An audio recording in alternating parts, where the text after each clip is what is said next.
अम्मार बिन यासिर के ततान नऊज़ुबिल्लाह अल्लाह साईं जे बारे में कुछ नाज़े वाला ॻाल्हाए हज़रत अम्मार बिन यासिर चयो छा बीठे मां पर पाणे करीम रब जे बारे में नाज़े वाला नथो ॻाल्हाए सघां काफ़िर छा कयो सदन जे वादे गिरामी खे तकलीफ़ ॾियण रहिया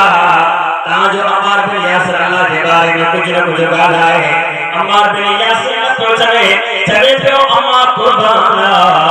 कुर्बाना पर मां अल्लाह जे बारे में हिकु लफ़्ज़ बि नथो ॻाल्हाए सघां असां सिरदा सौदा करे वेठे नाले सजन दिन लगिया दुनिया असां इश्क दा कलमा भर वेठे असां सिरदा सौदा करे वेठे काफ़िर ने ज़ोर लगायो पर आखिर अम्मार बिन यासिर जी ज़बान मां कुछ लफ़्ज़ निकरी विया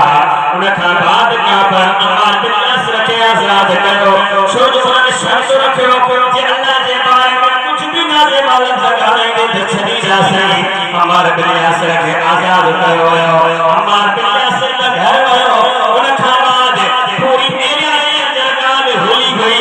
अम्मार बिन यासिर काफ़िर बची वियो ईमान खां हलियो वियो या त मदीने वारे सरदार ताईं पुरी महबूब जी बारगाह में ॿुधायो वियो उस्मान जे नबी जो आशिक़ अम्मार बिन यासिर ईमान खां हलियो वियो मदीने वारे साईं सां कुर्बान वञा मुसलमान भाइयो मुस्तफा कसम खाई फरमायो मुझे दिल पर लगे कसम खायो पर ए अम्मार बिन यासिर ते ई कूड़ हणो चौथा अम्मार बिन यासिर ईमान ते नाहे पर मां अल्लाह जो महबूब चवा तो अम्मार बिन यासिर जो अॼु बि ईमान का